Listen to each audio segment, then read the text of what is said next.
Yeah. All right, now we're spun up. Good morning, I'm Bill Canada, Chairman of the Custer County Board of Commissioners. Today is Wednesday, September the 10th, 2025. And the time is now 9 a.m. We'll convene the meeting. If you got a cell phone, put her on silence if you can. And this meeting will be recorded on Zoom and on YouTube and by the clerk. So with that, I'll call the meeting to order. Let's stand for the pledge. Please join me in the pledge. I pledge allegiance to the flag of the United States of America and to the republic for which it stands, one nation under God, indivisible, with liberty and justice for all. Thank you. Pray for the invocation. Heavenly Father, we thank you for all our blessings, and we ask that you please bless this meeting. Custer County Board of Commissioners. Strengthen us with wisdom, patience, and kindness and goodness so that we may solve complex and perplexing problems that are brought to us today. We ask for your blessing and love of our citizens of the county and grant that we may do what you would have us do. In Christ's name we pray. Amen.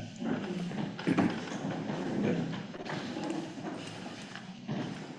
Okay, with that, let's have the roll call, Kelly.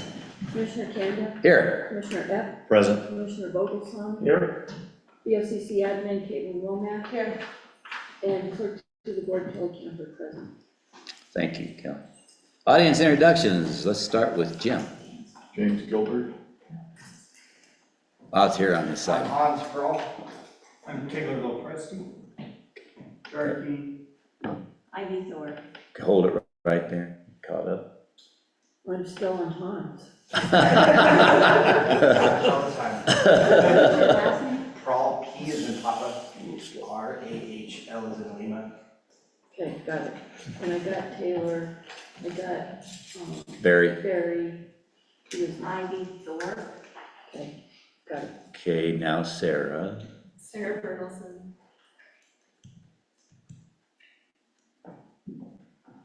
Everybody came in all at once. Yeah. Stacy Terrell. Stacy got it. Stacy. Brian Lockhart, I'm Bill. Hey, Brian. And Brian. Okay. Anybody online? 6. Deb Adams, Elliot Jackson, John Price, Lee Leah. It's Leah. That's Leah. Okay, Maya Gold and Rob White. Okay, we stand by. All right, thank you. Any amendments to the agenda? Yeah, the unfinished business there, I do not have a contract from the state yet, so we will move that to the September 24th meeting. Okay, good. September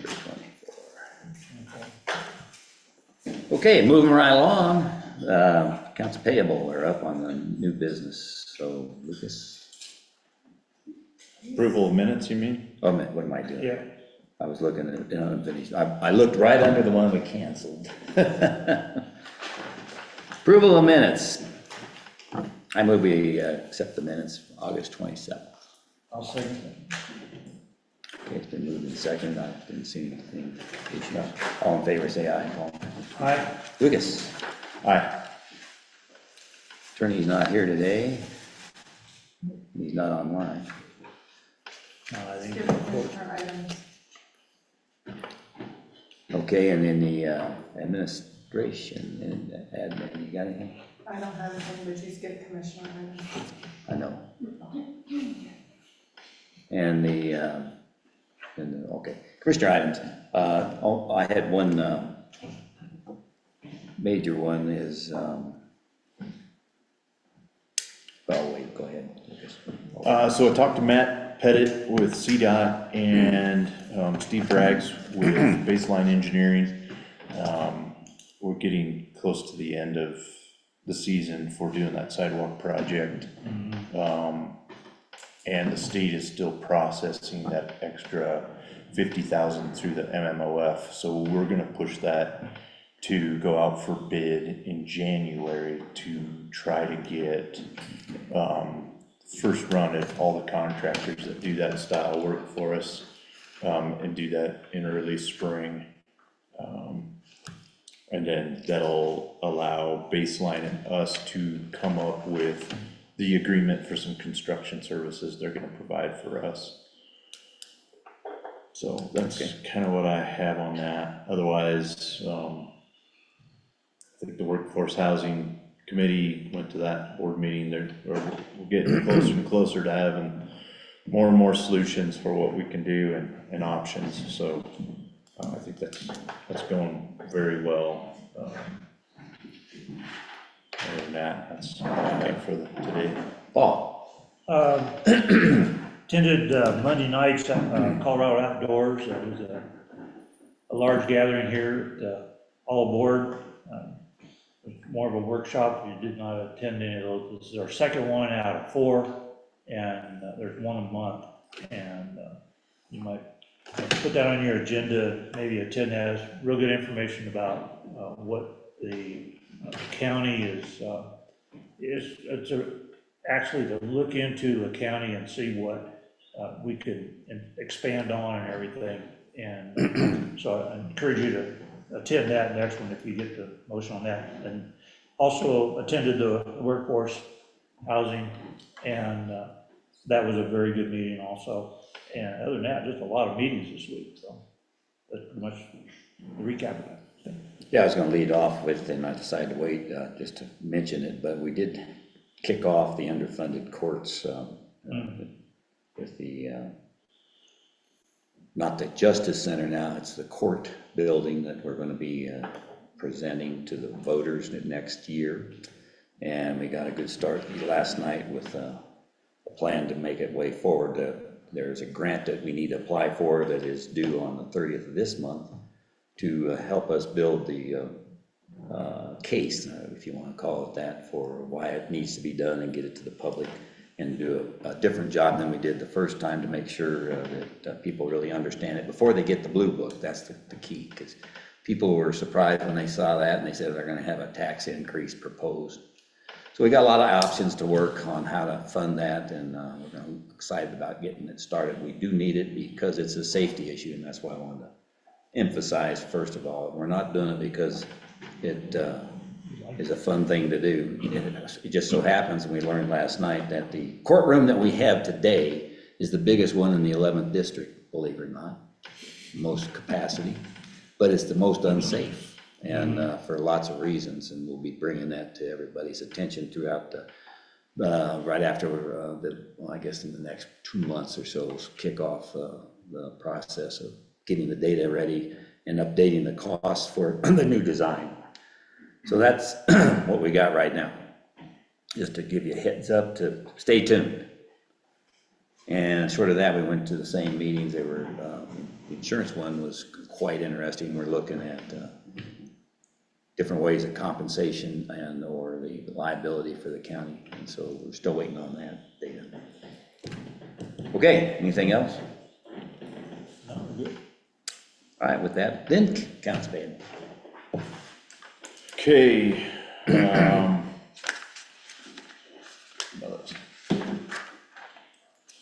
run through the AP through 9/10, basically for the last couple weeks of things that were close to 5,000 or over. County Sheriff Watts upfitting for the graphics, as well as the graphics for the SRO truck upfitting, $7,221.26. Emergency dispatch, combined regional communication center. This is the fourth quarter dispatch service of $48,308.51.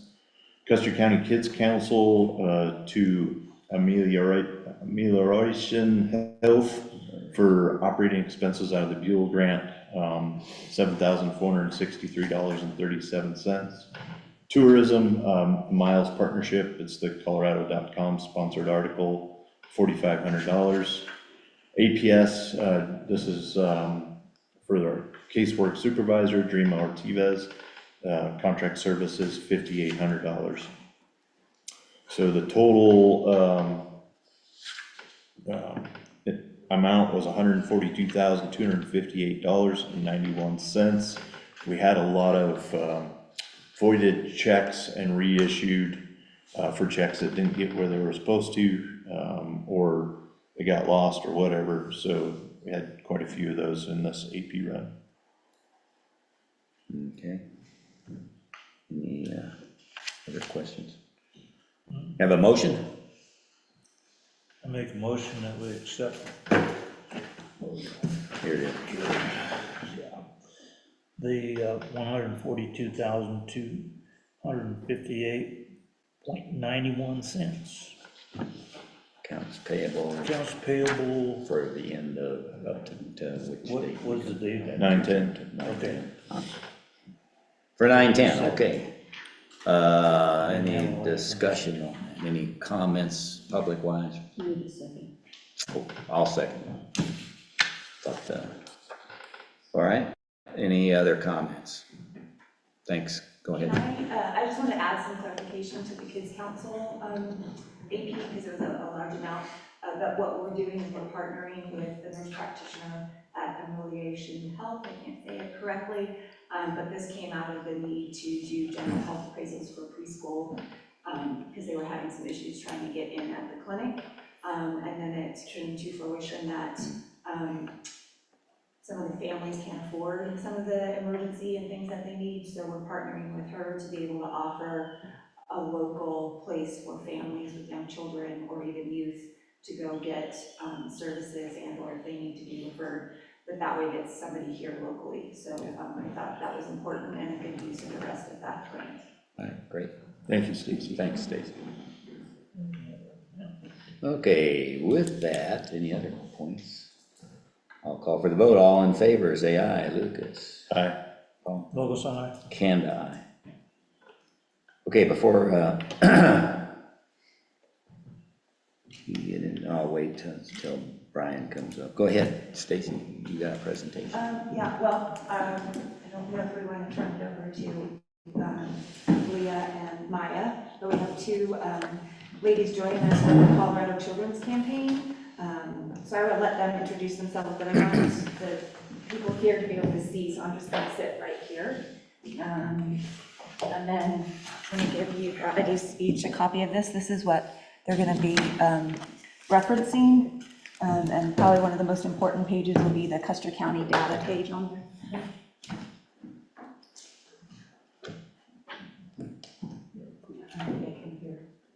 Quite a public, eh? They, the audience cannot see them, but they will be able to see the presentation. Okay, are they gonna speak or are you gonna add as you I'm going to can? let them introduce themselves. Okay, go ahead. All right, go ahead. Hi, good morning. Can you see us both? They can't see you, but they can hear you, but they can see the presentation. Oh, perfect. Okay. So thank you so much for having us. My name is Maya Gould. I'm sorry, I can't see which slides you're on. From here, do you want me to just call out the slide number when it's time? Yes. Yeah, that'd be fine. Yeah. So go ahead and jump to the second slide. Okay, there we go. Now I can see. So we can go to the next slide. There we go. Thank you. Yeah, so good morning. Thank you again for having us. My name is Maya Gould. I'm the Vice President of Research at the Colorado Children's Campaign. I'm joined by Leah Caputo, who's our Director of Advocacy and Community Engagement as well. Go to the next slide. For those who aren't familiar with the Colorado Children's Campaign, we are a nonpartisan advocacy group that works at the state capitol every day, really fighting for what's best for kids and families across Colorado. Our 4 focus areas are in economic security, health, early childhood, and K-12 education. And we are really a research and policy organization. Data and research is the backbone of our work. And that's a lot of what I'm going to be walking you through today in our 2025 Kids Count report.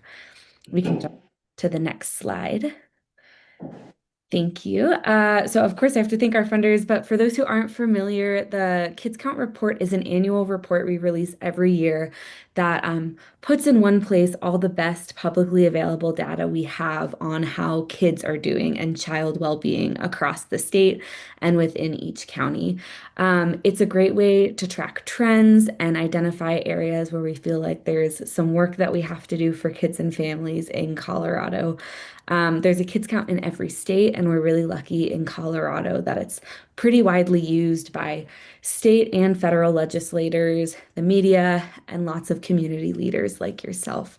So today I'm going to be running you through, there's a lot of data as you can see in your report. I'm going to be running you through some high-level trends, both at the state level and then showing you how they compare to your county as well.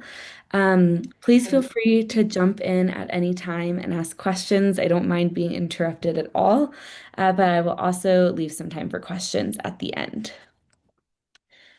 All right, and with that, we can dig in to the next slide. So here is a snapshot of your county. We're going to dig into each of these pieces together today. So your county page is on page 86 in the book, if you haven't found it yet. And these are just some key trends from the most recent data we have that I wanted to highlight to you. So what we're seeing in Custer County is that there's about 800 children that make up 15% of the population.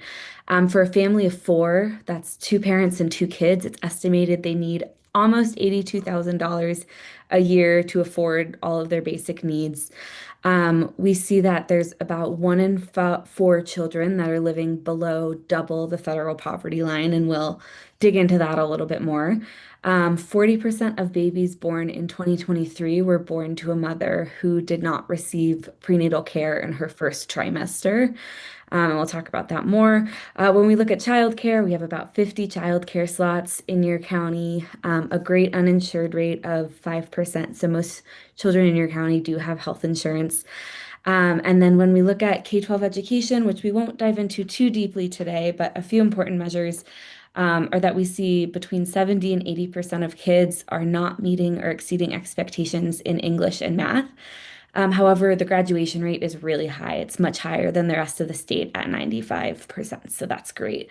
So we're going to dig into all of these, but here's like a great snapshot for you that kind of that highlights some of the key findings from your county page on page 86. All right, next slide.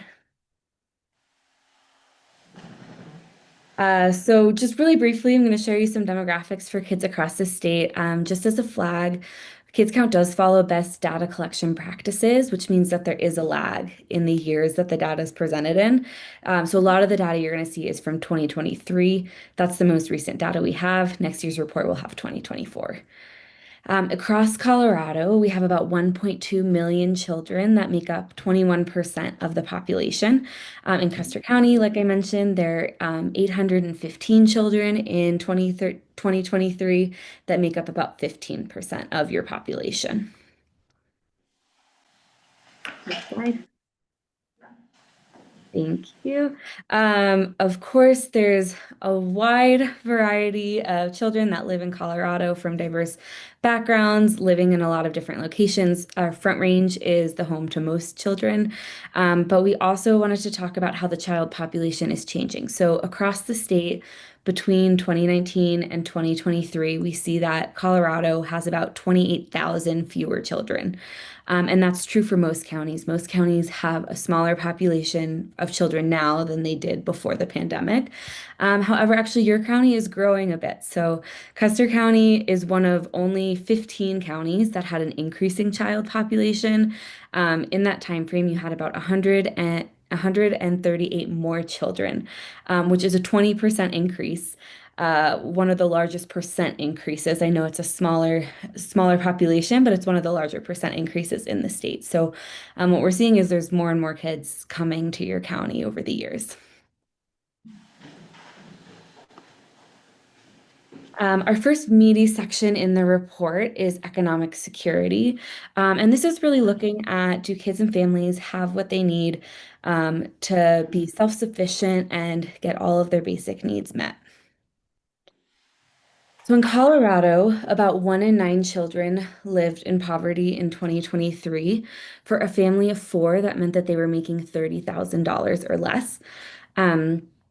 A lot of people consider the childhood poverty rate great for measuring trends over time, but not necessarily capturing the whole population of kids who really might be struggling to make ends meet. In Colorado, there's wide variation across counties. We saw about 3% of children living in poverty in Douglas County, compared to the highest rate in Custer County, which was 37%. So there's a pretty big range. And on this next slide, I'm going to show you some trends in your county. So we see that the childhood poverty rate is improving over the past decade in Custer County from 31% in 2014 to 22% in 2023. That said, it still is double what the state rate is of 11%, but really glad to see progress here.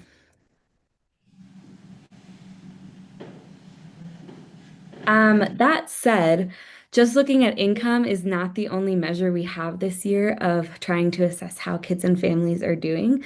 And this year we dug a little bit deeper into the data to find that across the state, it's actually closer to 30% of families we expect are experiencing some kind of financial hardship.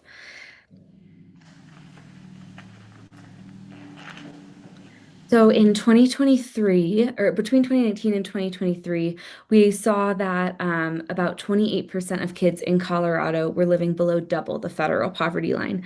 So for a family of four, that meant they were making $60,000 or less. In Custer County, that rate is actually a bit lower. It's 1 in 4 children, or 24% of children, were living at or below double the federal poverty line. But like I said, just looking at how much families are making doesn't necessarily give the whole picture. There's some newer estimates that have come out about cost of living that help us better understand how many families really might be needing support, and really how much they're making in comparison to what it costs to live in their county. This new tool called the ALICE tool calculates a household survival budget for working families. It looks at the population of employed families and tries to estimate how much they would need to make to afford to live in their county. And so across the state, what we saw is the average family needed to make about $93,000 a year to afford all of their basic needs. That's an hourly rate of about $46. Of course, it ranged by county. Summit County was the most expensive. Benton County was the most affordable. And on the next slide, I'm going to show you the breakdown of your county's survival budget.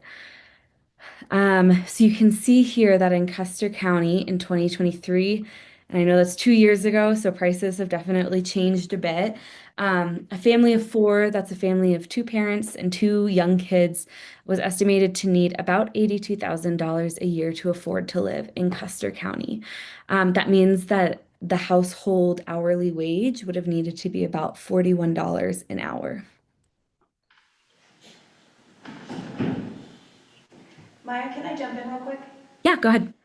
I was just going to point out, if you notice, the 2 most expenses that families have to spend is rent, utilities, or mortgage, and childcare.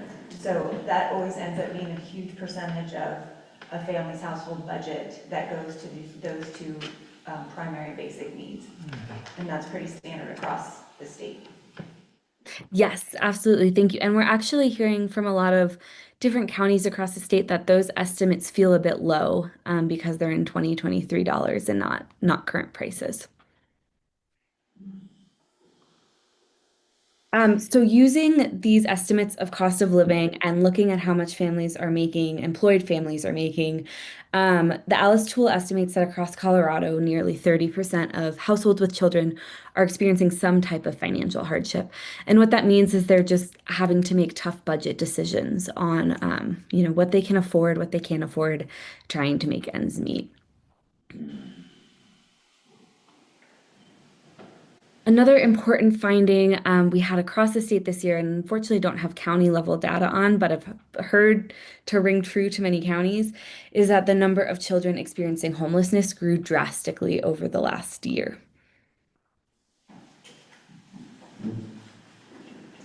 So this right here, what you're looking at is called a point-in-time count. The U.S. Department of Housing and Urban Development requires each locality and state to pick a random day in January and count all the people that are experiencing sheltered or unsheltered homelessness. And it's great for measuring trends over time, not necessarily everyone who's who doesn't have a home across the year. But what we can see here is between 2023 and 2024, the number of kids who were living on the street or living in a shelter more than doubled. And so that really flags to us that there's some work we need to do here on making sure that families have what they need. We're still digging into the causes of this. Our partners have shared that they believe a lot of it is there's been an influx of newcomer families into the state, as well as combining that with difficulty affording rent because those prices have really gone up. And just another quick look here. This is the McKinney-Vento Homeless Education Program that's run by the Department of Education that serves kids experiencing unstable housing. So they could be living in a shelter or living on the street or living in a doubled up arrangement with a family, friend, neighbor, living in a hotel or a motel. And this is a more robust count of how many kids we estimate are really experiencing homelessness. And we see that this grew by 28% in just 1 year or increased by about 5,000 kids. So this is a trend we're definitely keeping an eye on over the coming years.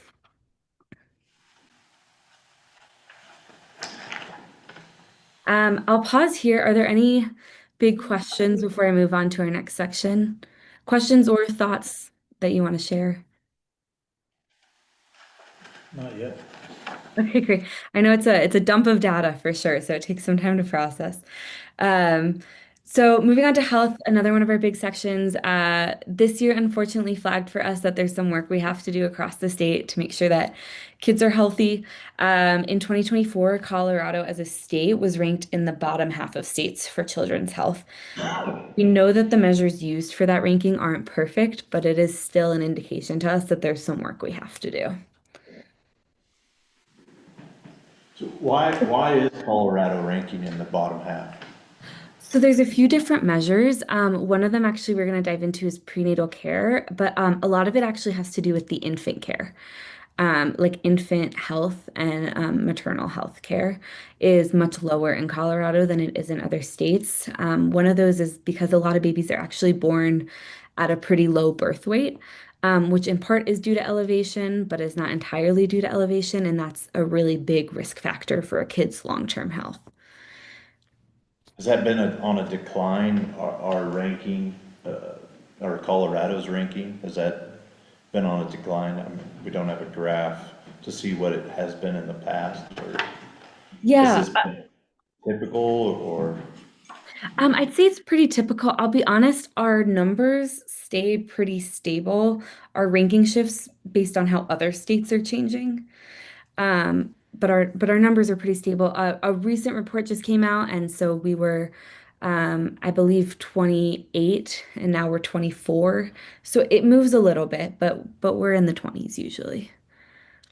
Because I think Colorado, and correct me if I'm wrong, but Colorado as a whole, the people, or the citizens of Colorado have been ranked pretty high as a healthy state. We're more mobile and we exercise more compared to other states. So I find it interesting that our kids are at in the bottom half of states for children's health. So I find that I interesting. think what she's saying, a lot of it has to do with the prenatal and the infant Okay. care. Okay. That kind of, I don't want to say specific numbers, but they measure it on what is available at that level. So that's something that Sarah and I have been talking a lot about. Okay. So I think hopefully we'll get into Custer's data, or we have Custer's prenatal data, which she shared at the beginning, which was pretty high. Okay. Yeah, exactly. And some of it's their measure, but you're right. Overall, Colorado is a pretty healthy state. Our childhood obesity rate, for example, is much lower than a lot of other states, which is great. But yeah, like you mentioned, a lot of it is the prenatal and infant health that's really pulling us down.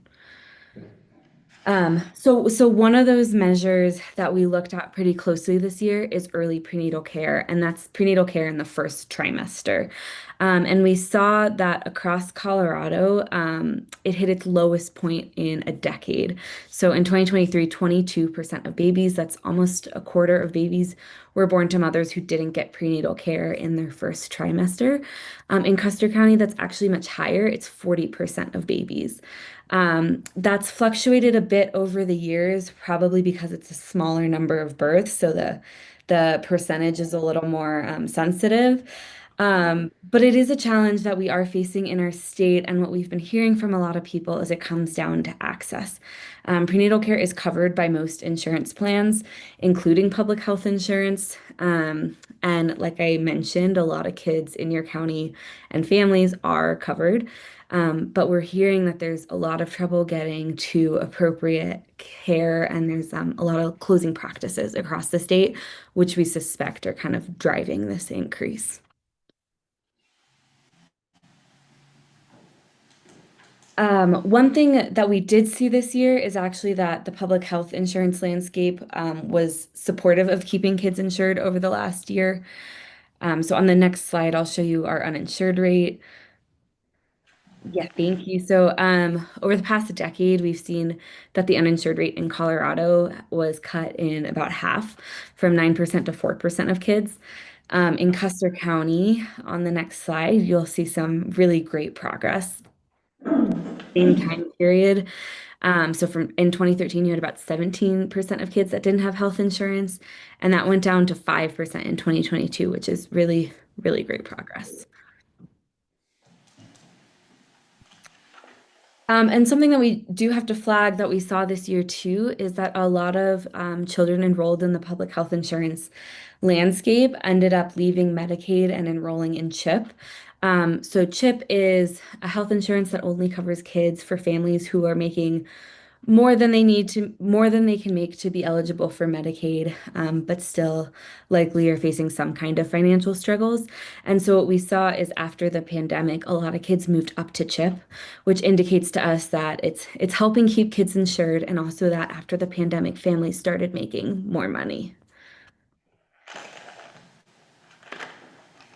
And I'll pause there again before I move on to early childhood. Any other outstanding health questions? It's very keen. I've got a question for both Sarah and Stacy. Well, two. One, do we have a grasp on how the Amish community filters into this prenatal question? One question. And secondly, I don't see anybody from the West Custer County Hospital District here. How much do you coordinate with the clinic on things like obstetrics? I know many of the specialists aren't here every day, but they do come. Are you promoting that? I mean, that's the place to really press, I think, again, that board of directors. I see a lot of shaking heads and smiles. Yeah, I was just there at the most recent hospital board meeting, but I'll let Sarah address that. Yeah, so that was what, was that a week ago? Speak loudly. Yep. So about 2 weeks ago, we attended the Board of Hospital District, and I've been speaking personally with Ron Terry, the head of the board, on improving the service. I was really trying to focus and push urgent care. I've also attended the Mom Baby Cafe, so that's where most of our local moms with their, newly born infants and children, and Stacy was also with me at that last meeting, which was last Thursday, just to kind of hear the voices of the moms or the guardians, hey, what would you like to see first? Oh, thank you. And they really were excited about the fact of an urgent care and potentially increasing those visits with those specialists. So we're starting those conversations, and hopefully the hospital district or the Rockies is listening. Right. And that was part of my decision to utilize some of the remaining funding that CCKC had to partner with one of our local nurse practitioners so that families could go to her in an emergency situation, and or if they have financial hardships, or so they don't have to use the term drive down the hill to get healthcare. But since I've been in my role for 6 years, that's been at one of the top of my lists outside of expanding childcare, is to bring more early childhood health supports here locally, because my son is almost 12 and I always drive down the hill for his health services. As a matter of fact, we're going to the dentist this afternoon down the hill, and I have to pull him out of school. I think we want to be aware that the West Custer County Hospital District is taxpayer funded. And so they are accountable to the citizens of the county to deliver services that are necessary, and I'm troubled with the early childhood prenatal. As to your first question with the Amish population, we do see them at public health, we do see that population, so, which is great because then we are able to help and refer to services if possible. You know, we are still working on, you know, kind of gradually building that trusting relationship to expand on service. You know, because we are a government entity and there is some hesitation, but we're working on that. So things like, I'm a CLC, so that's a certified lactation counselor, so we can help with breastfeeding. So there is myself and another nurse. So that's one of those things where it's like we can offer that service as a health entity to help increase, you know, postpartum and infant health by encouraging breastfeeding rates. So that is one thing that we have got to see in recent years. Great, thank you. Okay, thank you. Thank you, Maya. Hey, just real quick, homelessness. Yes. Custer County mentioned it. What's the numbers? Yeah, so unfortunately, Yes, go ahead, Maya. I was just gonna say, unfortunately, we don't have that first graph at the county level, and we're working on getting that second graph at the county level. But right now, it's just state level data. Field board? So I don't, but that is some information that I know that the school is trying to look into. I will say, and it's kind of a question for Maya, I have some great news to share. I was gonna end it at the end of the presentation, but a lot of this data, as Maya mentioned, that is pulled locally is from different surveys, but one of the surveys is the Healthy Kids Count survey. Did I say that correct, Maya? Yeah, Colorado Healthy Kids Survey, yeah. Healthy Kids Survey, and that has to be administered through the school districts. And historically, our school district has opted out of that survey, but last week at the school board's meeting, they approved to do it this year. So I'm hoping that by implementing that survey, that we'll get more of that local data to, and I think that is one of the questions it talks about. And then the CHIP here in the county. That I will have to, I mean, I've gotten that numbers from Vicki, but I'll have to get an updated because I know it changes, so. Yeah, that one I can actually share. In the most recent fiscal year, so 23-24, there were 74 kids enrolled in CHIP, and 467 enrolled in Medicaid.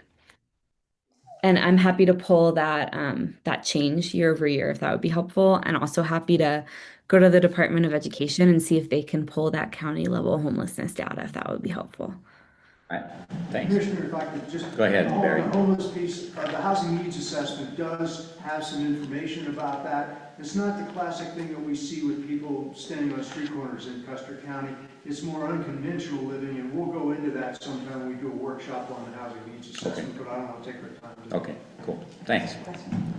Moving on. So, yeah, so moving on to early childhood. This data actually recently has been updated. We're going to be releasing a brief in about a month. But this looks at the child care survey called the Healthy Mom Survey that collected a representative sample across Colorado. Unfortunately, don't have it at the county level. But it asked families when their child was 1 and then again when their child was 3, the type of child care that they were using. And what we saw is that a lot of families were staying home with their kids. That went down a little bit as their kid got older, but a lot of families were staying home with their kids. A lot of families wanted a relative to be taking care of their kids, or they were using what we call FFN, family, friend, or neighbor care. And so what this flags to us, and we have more recent data, is just that there is a really big importance on the more what we call informal types of childcare. And a lot of families actually prefer that when their kids are babies or a little bit older. In Custer County, my hunch is that a lot of families are using this more informal care. Like I mentioned at the start, you have only 52 licensed childcare slots at like a preschool or a daycare, which means that a lot of families are opting for more informal care, or they might be going to another county for childcare. Can I add a little bit of context to that? I actually had a question. So the 52 childcare slots, that does include our licensed preschool, but I want to give some context to that because as far as like traditional full day slots, we don't have 52 because 16 of those slots are considered for half-day preschool, so that is not really full day coverage. So we really have a home provider that has 9 slots Our infant classroom at the school has 5 slots, the toddler classroom has 8 slots, and the full-day preschool classroom has 16 slots. So it's kind of, technically, when you look at the numbers, like licensed slots, but we do actually have less. And to Maya's point, I can add some, again, context that we have found, even here in Custer County, while we have an infant classroom that can hold 5 infants, it's never really been full. I think they've only had 3 at one time. So that truly does add to the narrative that a lot of babies, families want them at home or with a caregiver or with a relative. And then once they hit that 1.5 year mark, that's where we see the need for additional slots. So that is definitely true in Custer County. Stacy, how many slots do you have when the school's closed over the summer? So when the school is closed over the summer, we only have 9 slots. And there is no licensed childcare on Fridays at all in the county because our home provider is closed on Fridays and the school, when it is open, follows the school calendar and that is also closed on Fridays. So a huge need for Friday care as well as working with the center to try and get that open on Fridays and during the summer. So thanks, Gary. Okay, thanks. Thank you. Can we actually skip ahead 2 slides? Guys, I think you did or 3 slides. You did a great job kind of explaining the capacity for your county. Also wanted to flag something we're looking at is affordability. So while some families definitely prefer to stay home with their kids and especially with an infant, we've also heard across the state that sometimes it's because it's just too expensive to send an infant to care if they do want it. So Colorado is one of the most expensive states in the country for childcare. In fact, in 2023, we were the 4th least affordable state for infant care. So you can see here the state level numbers. In Custer County, it was estimated in 2024 that to send an infant to one of your center slots, a family would need to spend about $13,000. And for kind of like the median family making the median income, they would need to spend 16% of their income for that one kid. If they had 2 kids, it would be a much higher percentage of their income. How does this number look to you? Does it look low? Does it look high? I would say that looks pretty accurate. But it changes. I have a quick, just general question. Sure. How do rural communities fare against the municipalities? Because I think it's different. You mean like, for example, like- the towns compared to? No, I'm talking major population centers, because the smaller we are, the more we take care of each other, and it may not be being counted.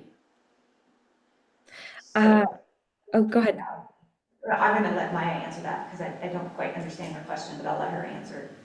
Yeah, I think you're asking about kind of like the nature. Oh, in general, let's take just general. How does the health of the children of the state compare in the big population areas compared to the counties, the rural counties? Are they still? Yeah, are they are they in more trouble, more, not as healthy? What's the general feeling based on the data? I would say, to answer it very briefly, that in general, Colorado, and she's saying is still considered a childcare desert, to use that term. Right. Rurally, historically, rural are much more childcare desert. Now, to your point, saying like family and friends they're just trying to figure out. Because you don't have a choice. Right, but that there's still, in the rural areas, there is a huge need for licensed childcare. Well, I agree, but I'm just wondering if it's worse or not in the cities. I will let Maya answer that part of the cities. Yeah, we generally see that it is worse in rural communities. Some of that is just there's less demand, so there's less of a market for it. But we definitely do see it's the capacity is a bigger issue. Costs are definitely lower in rural communities, not necessarily in terms of affordability, but just in terms of the price tag. But yeah, the question we're always asking is, are families presented with the choices they want for childcare? I believe that parents know what the best kind of childcare for their kids. And so are they able to make that decision is what we're always asking. And it does appear to be harder in rural communities. Okay, thank you. I think we can move on. So I just want to flag that Colorado's expanded a lot of early learning services in recent years, just because the state's invested a lot more resources. So on this next slide, the Universal Preschool Program launched. It's now, I believe, in its second year, might be starting its third year. This offers free part-time pre-K to all families in Colorado, and it offers full-time care to qualifying families. It reached about 70% of 4-year-olds across the state in its first year, which is a pretty big accomplishment, and saved the average family about $6,100 a year on pre-K, which probably went a long way in their household budgets. You guys reached about 11% of children in your first year. I didn't pull that percentage just because for smaller counties, sometimes the percentage feels a little wonky, but you did have a good amount of kids enroll in its first year. And then just another important service we're seeing increase is early intervention. So early intervention helps screen kids under the age of 3 for developmental delays. That can be walking, talking, or more severe delays, and helps get them connected to services to help kind of mitigate those delays. It's been proven to be a really impactful service for children's long-term development if we can reach them early if they're delayed. And so Colorado, over the last few years, has really expanded the number of children it's screening and therefore also expanded the number of children it is serving. We don't have this data at the county level right now, but in the next months we expect to. And then I said we weren't going to dive super deep into public education. I just wanted to walk you through, just to show you some of the indicators that you'll find in your book. But before I do that, any other outstanding early childhood questions or thoughts? Okay, great. So I'll just run through this just so you know that it's in here. We do look at public education every year. One of the key indicators we look at is the CMAS scores, which are the assessment tool that we have. It's not perfect, but it's the assessment tool that we have to see how kids are doing and if they're meeting academic standards.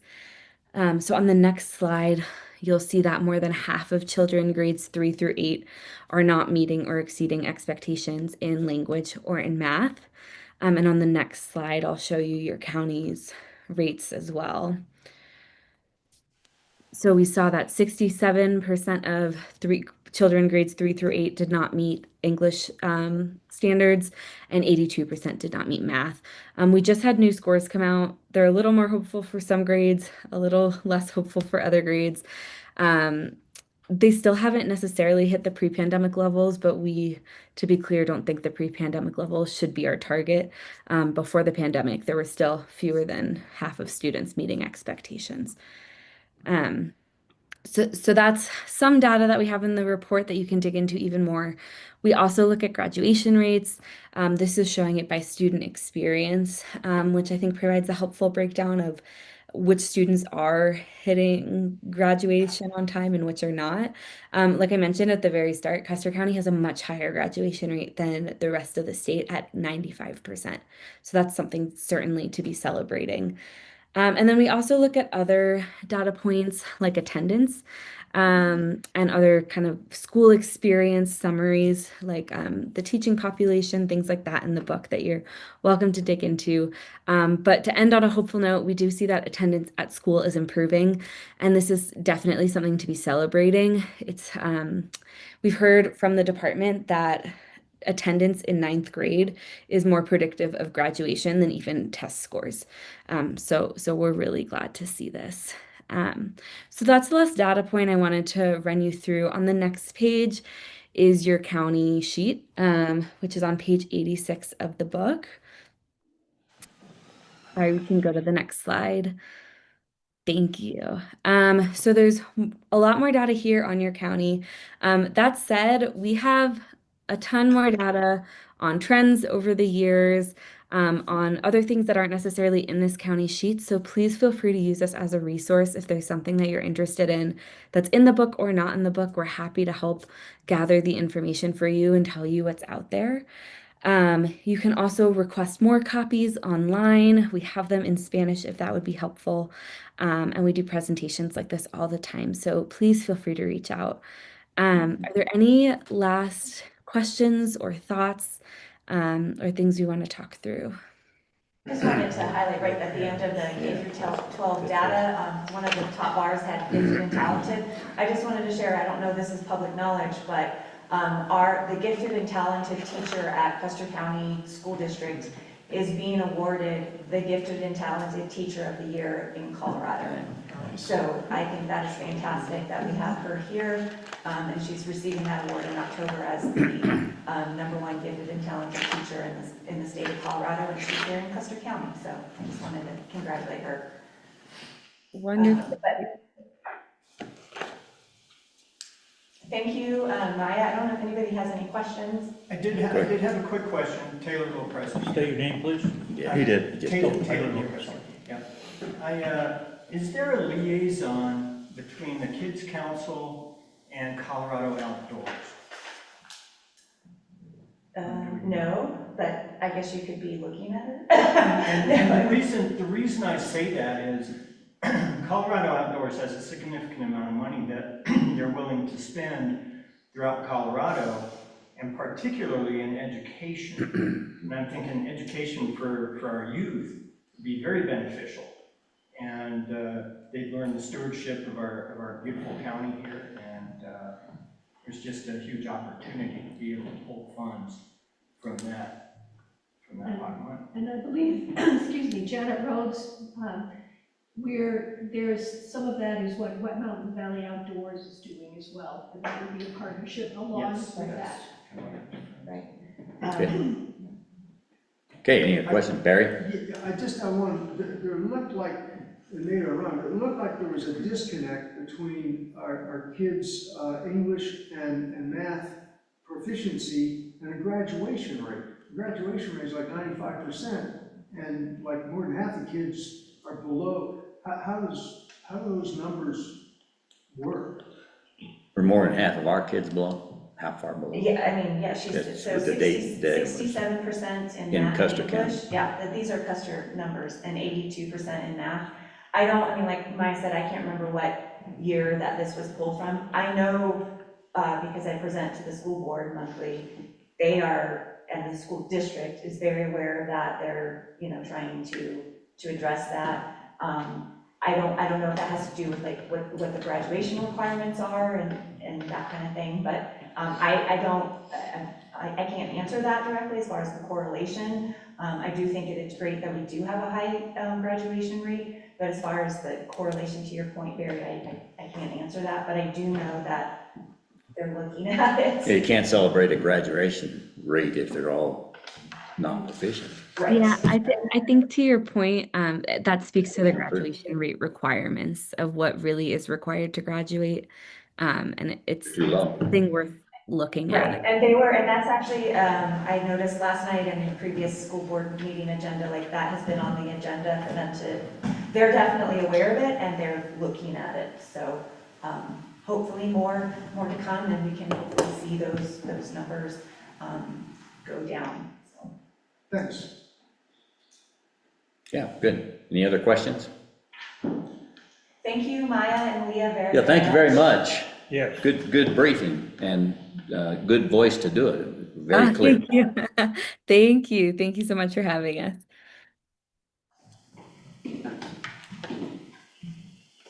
Okay, we're gonna move on, and then we'll take a break after this next presentation. This is, or consideration, this is on selling the compactor at the landfill. Before we do that, you got a letter for note from Vince to an invoice to I don't have it, but I can get it to you. Yeah, we need, Because I was gonna bring that up. I don't know if that needs to be an agenda item or. no, it just needs to hand it to me. Okay. I'll mention it. What he's bringing us is the cost that Vince incurred in cleaning up the corn that we're gonna get, all of them gonna take over to I needed to give it to the state and reimburse us. Okay, I'll get that to you today, Okay. this afternoon. And one other point, before we do it, because we'll take a break here and some people will miss it. I was gonna bring this up at the front end, but I'll do it now, and that is that we've had a lot of speeding going on still. And in fact, we had a real bad time on Copper Gulch, it was yesterday or the day before, we had an escapee, they claim, from a mental institution somewhere, driving a truck very fast, and he blasted through the work area on Copper Gulch where the S-turns are, and blew out a tire on hitting a culvert, and then jumped over that and hit a fence of one of the ranchers, Rob Canterbury's, and took out 17 fence posts, and then turned around and came back dragging barbed wire. So what we're gonna do, just so everybody's aware, the Vince, the road and bridge, are gonna coordinate every project they're doing. We've had stated this before. And they'll post a deputy out there at the front end, the back end, and in the middle. And they are not gonna just stop you and give you a warning. It's gonna be a reckless driving ticket if you're driving too fast through a work zone. Because we gotta slow it down, and we gotta protect our people that are out there, as well as the people that are driving. So, and then the road, of course, gets torn up, and we are doing our best to keep up with the limited resources we have to build the roads and chip seal where we can. Chip seal will help a lot, but then it's harder to repair. So, want to take that opportunity. And we're not going to get rid of a compactor for the road. It's a compactor that Brian's going to talk about, and we'll see what we can do now. So, yeah, I don't have a lot of information because I wasn't aware that you guys were talking about this today. But anyway, we do have the old compactor, and basically, we just need a decision from you three to decide whether or not we want to put it to the auction, a company that Road Bridges used in the past. We're not using it, so I mean, I don't know what we could get. That would be a question for the gentleman. I can't remember his name, but anyway, I'll leave it up to you three to decide whether or not we want to auction it off, and how we want to auction it I off. think we want to if you don't need it. We don't need it, no. And we have a new one that's under warranty and everything else, correct? Yeah, correct. Yeah, so Yeah. So, yeah, it's up to you guys. Put it on the same auction. auction house, or would we go different? So I'll make a motion that we sell the old landfill compactor on Purple Wave. I'll second that. So I think it's good. I think any money, if we started even using that as a backup, or expecting that's gonna be a backup, is it gonna run? What's it gonna cost us to Yeah. maintain? And I think Maintain it. if we would ever have to send our TANF off to get some work done, or bring in somebody to fix it, we're gonna bring in a leased compactor, or we can use the bulldozer for the certain amount of time that we have to upkeep anyway. Right. Keeping up another machine that has cost us, or that would end up costing us more than what leasing a machine or just running the. Yeah, I totally agree, 100%. Yeah. So just. I'm all for it. Maintenance and cost of repair. Yeah. And then we'll have to figure out how to haul it out of here. Yeah, so I'll get with the Purple Wave guy, after you guys, vote on this, and I'll get with Vince to get his number and get the process, rolling. Okay, Very good. all right. Been moved and seconded. Any other discussion, comments? Okay, hearing none, I'll call for that vote. All in favor of selling the landfill compactor, put it on Purple Wave, say aye. Lucas? Aye. Vogels on that? Kanda, aye. Talking about another old piece of equipment out there, that garbage truck. Oh, yeah, we could put that on there too, actually, I didn't even think about I'll that. put that on the future agenda Okay, and Get some data on it, see what they, yeah, that could go too, because it's right in the way. it is, so it's maybe time to get rid of it. Okay, yeah, perfect, Okay, all right, thank you, Brian. okay. Brian, thank you. thank you, Brian. We'll take 5, thanks, everybody.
Okay, we're back online and we'll reconvene here. It's 10:10, and next up on the agenda is the DOLA pre-application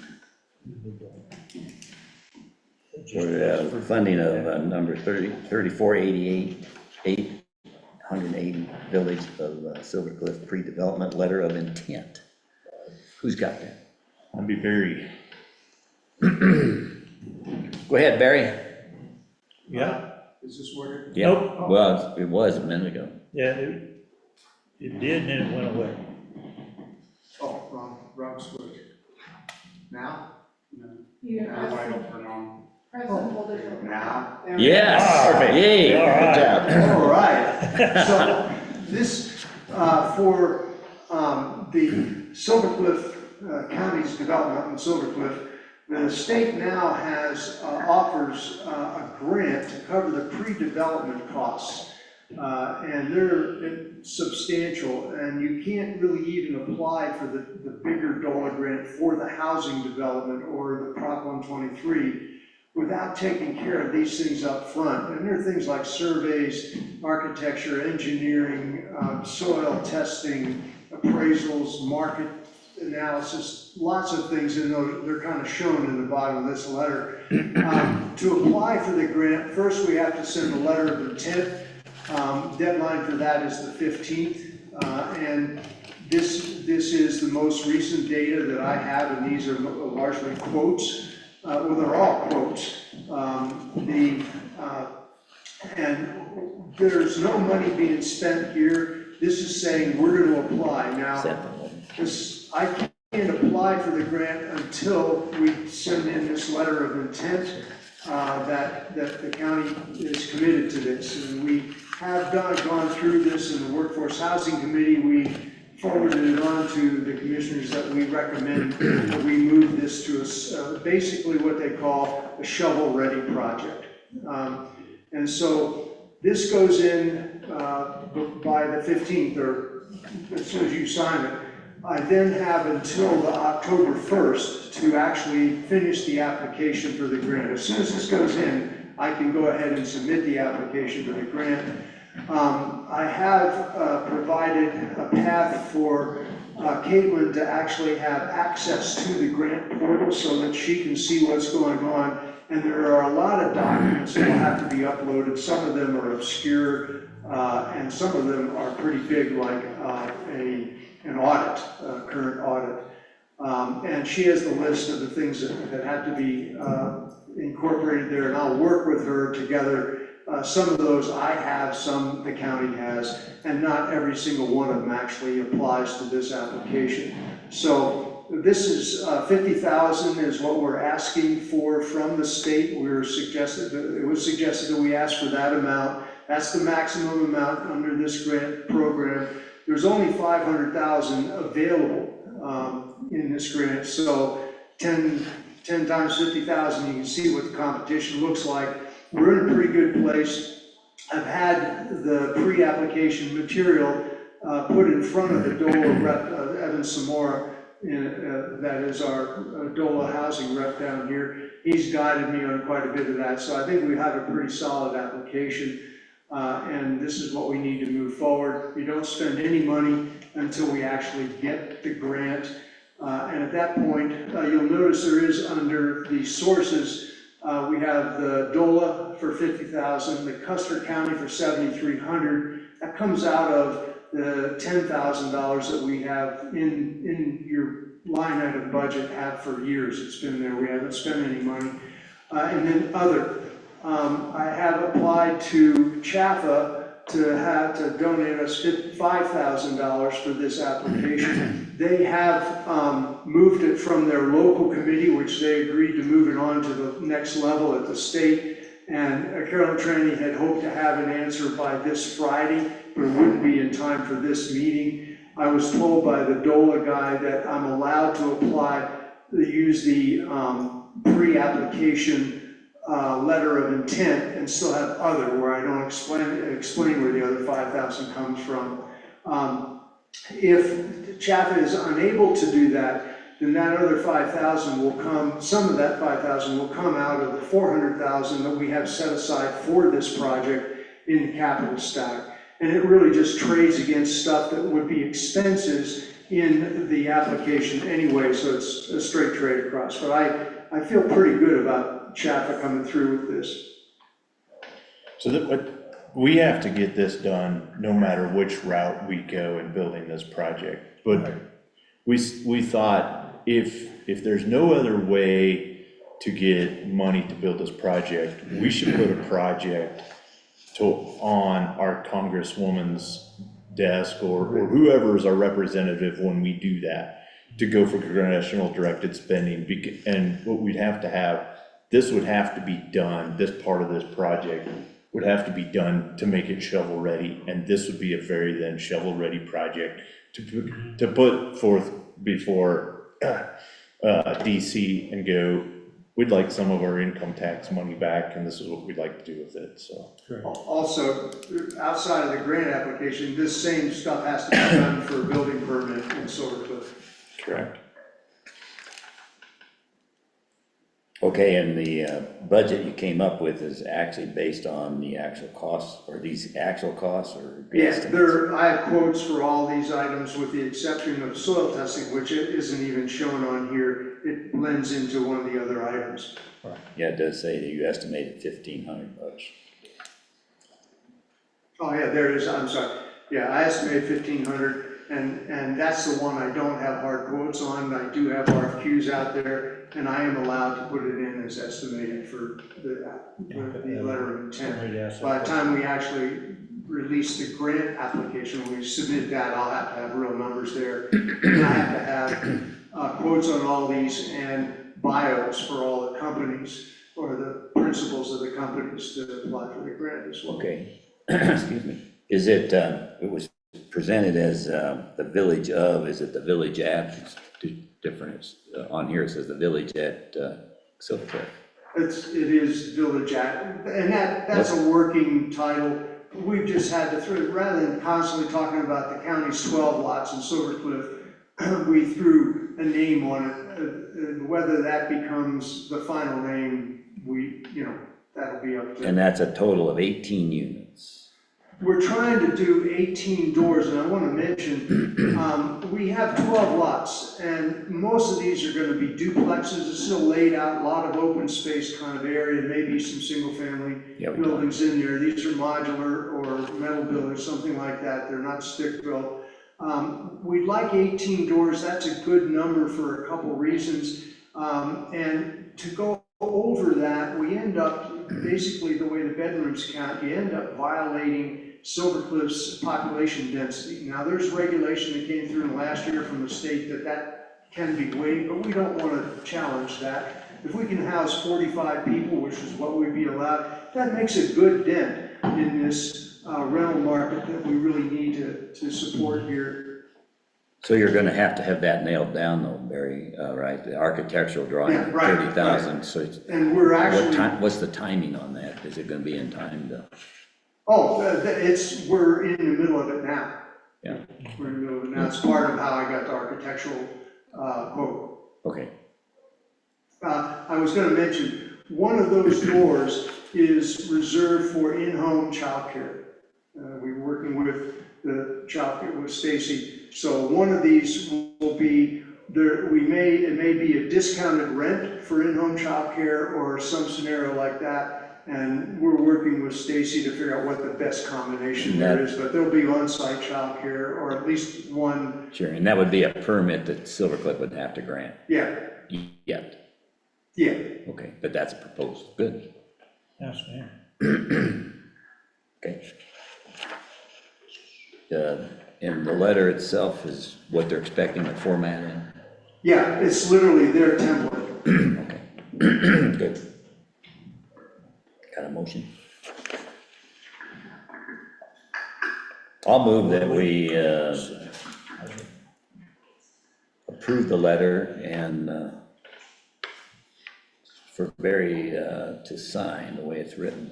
No, it's for Lucas. It Lucas, says, And oh, it's- oh, there it is, I see, I had, They want to, they want the county to Okay. identify someone, I'm not a county employee. okay, so then the they first want thing to we'll do identify is as we need to the- authorize Lucas to send this, in the motion, to sign this and approve it.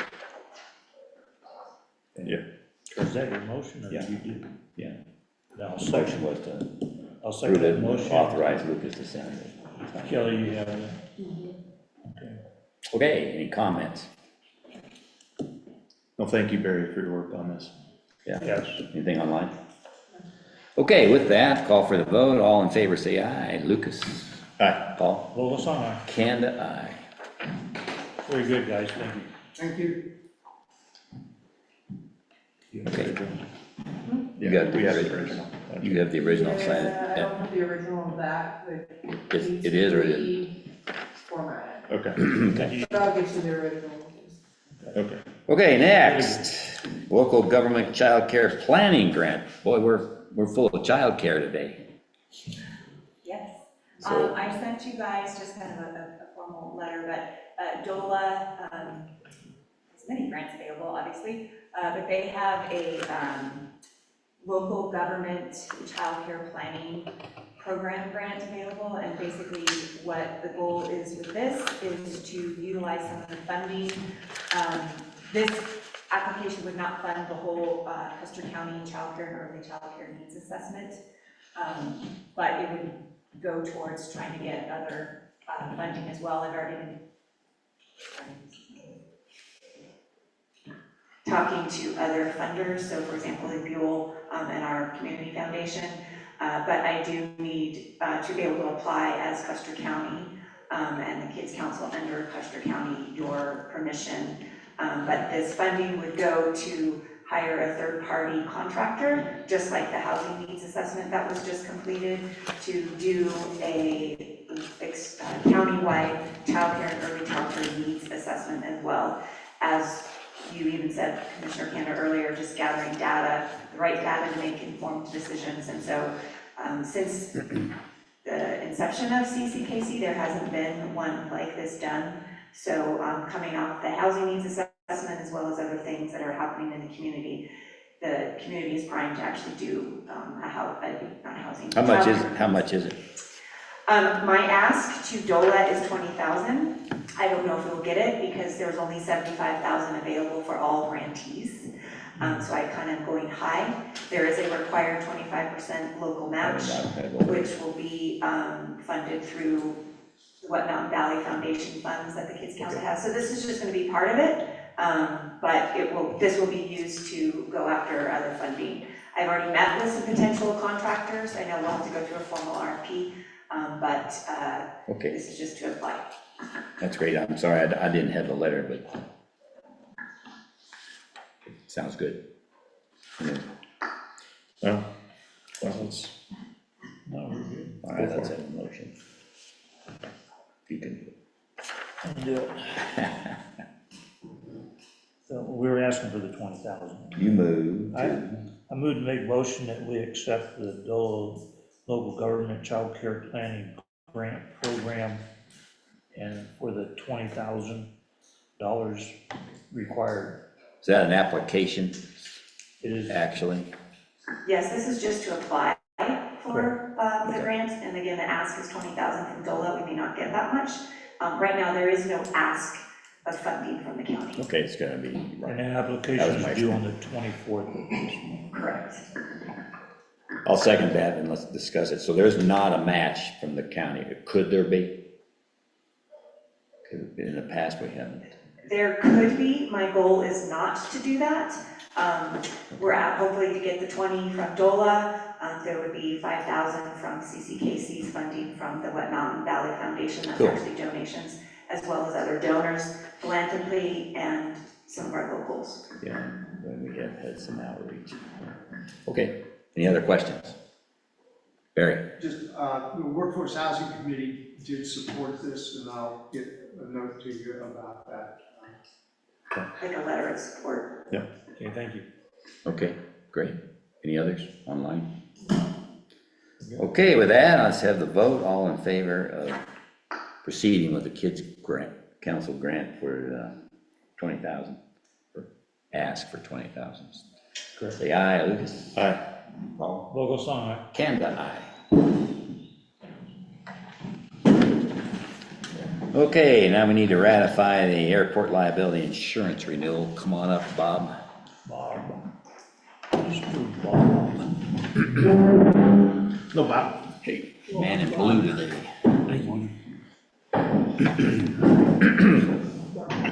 So this is one of two insurance policies separate from CTSI that we have for the airport. This one's a liability insurance. In order to continue make sure that we didn't go without coverage, go bare, I signed it so that you could actually ratify it today.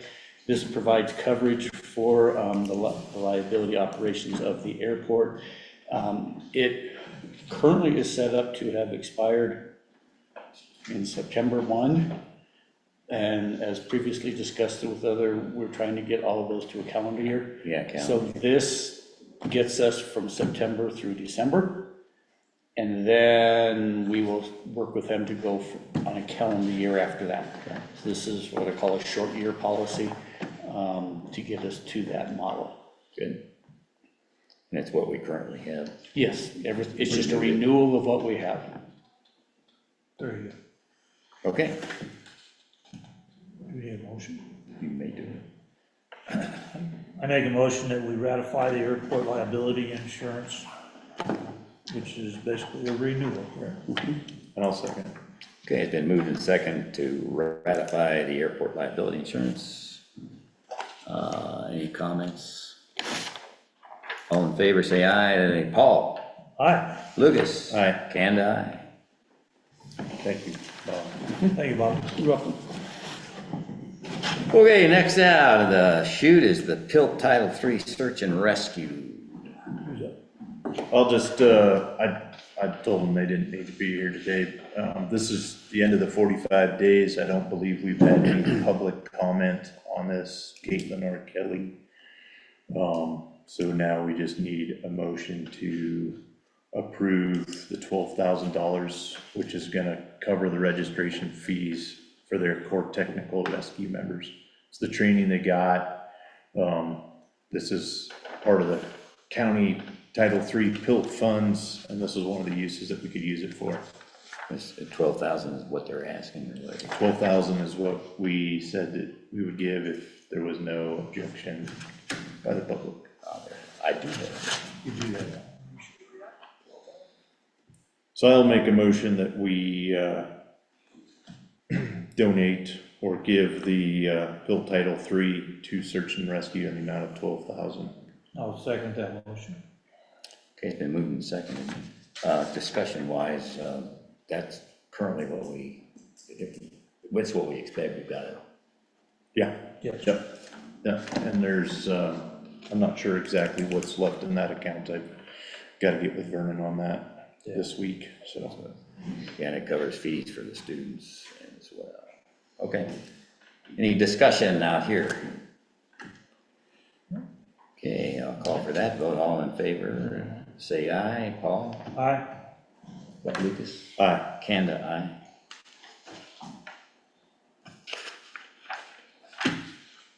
Okay, we got some fair board members. How many? Ratification of new fair board members.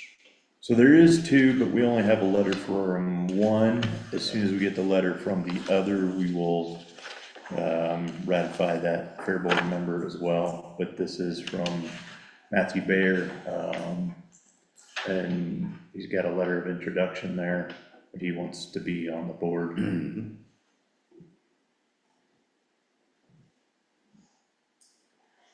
Okay, I move that we ratify that board member. I'll second that. Any comments? None for me. Okay. So in the past, you guys have never ratified your Yeah. board members. We just You accepted, I don't appoint know. them. That's right. So, It's an appointment. It's accepting the nomination, I guess, so it is an appointment. yeah, you appoint. Okay, let's change it to that. You want to redo that? So moved. Yeah. To appoint Matthew Byer. to the Amend board. mine. Okay, you want to second his amendment? I'll second that. Thanks for bringing that up. Yeah, thanks for. Okay, all in favor, say aye. Paul? Aye. Lucas? Aye. Kanda, aye. Done. Okay, last but not least is the letter we said we'd bring up after we approved doing the letter. And this is the county unfunded mandate letter that we're presenting. And we got a copy of it. Yeah, we have it on the board. Okay. You want to explain? So this is the letter that we're joining with all the other counties in the state that we can. And they have added this to the list, and if we approve this letter will be also published with it. And this is a letter that we're sending to the governor of the state of Colorado to make sure, and along with the legislative leaders, that as they pass laws and resolutions such that mandate or implementing them and without funding, then it's our option according to Colorado Revised Statutes 29-1-304.5. It plainly states that when a state increases the level of service required by law, it must be also provide adequate funding. If it does not, such mandates are not binding, they are optional. So as elected officials representing Custer County, this community, we are united in our commitment to uphold this statutory protection and exercise it with discretion. And we listed out the 5 more important ones that we saw, and there are others that are there, and there's numerous ones that they are coming out with and could come out with again, still yet. So this is not a symbolic gesture, it's a deliberate and lawful step rooted in the statute, and we remain committed. And what the plan is, Bobby Daniels is the lead on this, the commissioner from Mesa County, is to get all the counties to sign up to this and then get the letter to the governor and to be a partner with delivering the essential services across Colorado with the state people as well. And so we invite any others to join that we can as well, and have a candid conversation with them on the true cost of the mandates and path forward. So our offices, this is a county, all counties are available to discuss this. So I would move that we accept this letter and send it to Mesa County. Governor. I'll second that. Okay, any comments? Okay. All right. Oh, Jim, go ahead. Thanks. So what's the objective, to get the state to pass mandates that have funding? Yes, well, it would be nice to send the money. And so the objective is, or prioritize it, work with us. If there's a priority on one that matters, we could champion that with them. Because I didn't understand that as the objective of the letter. Yeah. The letter sounds like we're just gonna do, these are all optional And from our view, if we can do them, we can, but we can't. We don't have any money. Go ahead, Barry. Well, when a bill is introduced in the state legislature, if there is any cost, that has to go to the finance committee. And so hopefully this would be at the finance committee, where it would be the bill sponsor would have to come up with a way to pay for the cost. Right. Where the bill can't get out of the finance committee, which means it dies in committee. Should, but they've passed a lot of them that didn't. Yeah, well, because not enough attention's been That's right. drawn. And this is what the hope is, to get them to. I guess my point is, the letter doesn't seem to say that is the point of bringing this up, is that you need to start passing laws with funding. The other question I had was with respect to the various unfunded mandates that are optional and non-binding is not in the bill's language, so you might want to take that out because you say, you try to, Where was that? you had a place where you said are optional and non-binding isn't in there. But anyway, with respect to the bills that you're talking about, or any other bills that come up, for instance,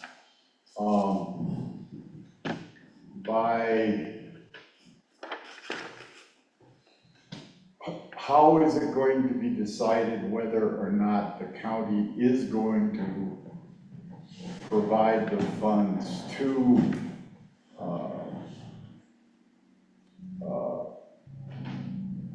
I don't know what the word, enforce, to follow the specific mandates or laws that come down from the state that are unfunded since they're optional? You have the option to either do it or not. Yes. How are you going to decide That whether would or be, not to do it? that would be our job to do that. So you personally are gonna do Yeah, the board would. it? And will that be a public decision or just, or I guess it would have to be? It'd have to Sure. be a public decision.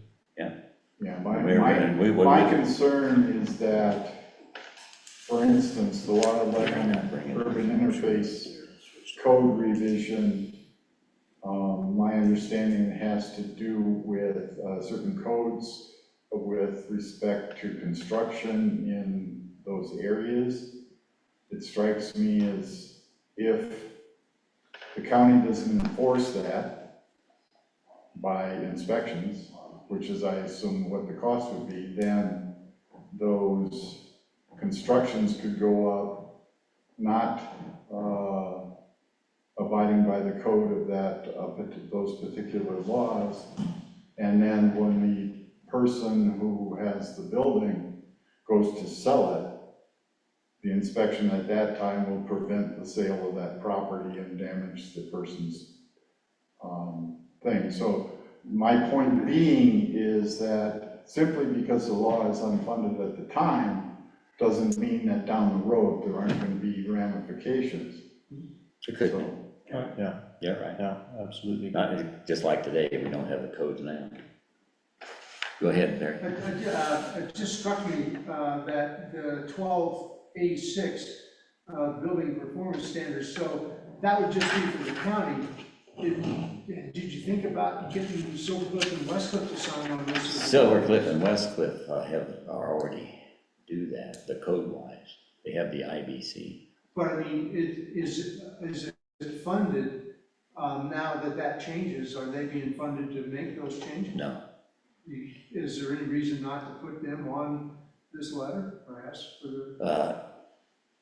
The reason I bring it up, sir, is there's, right now, Westcliff is working on an application for a local planning capacity grant to actually get their codes and permittings updated to comply with Prop 123 fast track.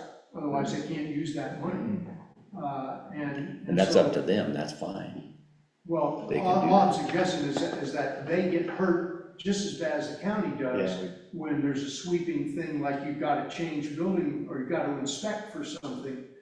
They run into the same problem. It's just a thought, was that they could collaborate with you, not antagonize. Yeah. Okay. Any other comments? Jim? Jim Chaplin. I think this letter's a great idea.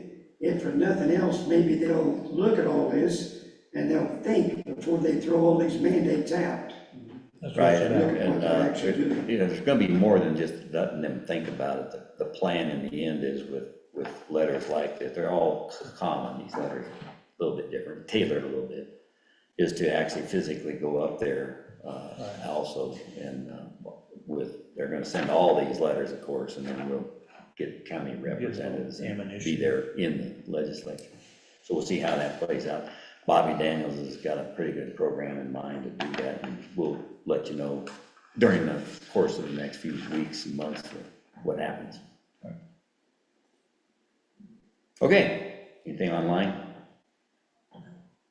No, it's All right, and, okay, all in favor submitted. yes, submitting our letter into the process. I'll move that we do that. We already made a If motion. you make the motion to do that, yeah, that's right. And there was a second. Lost him. Okay, all call for the vote, all in favor, say aye. Paul? Aye. Lucas? Aye. Campbell? Aye. Thanks, Brad. Thanks for comments. Just let them know we don't.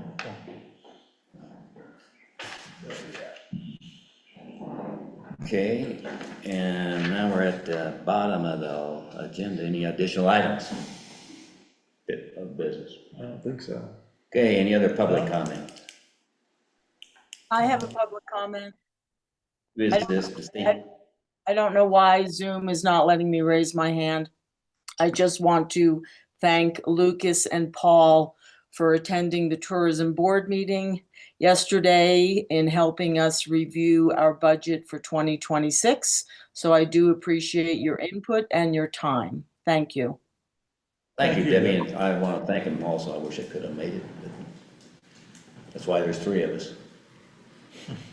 Thanks. Any other comments? All right, adjourn the meeting at, what time we got? 10:41. 10:41. Thanks, everybody.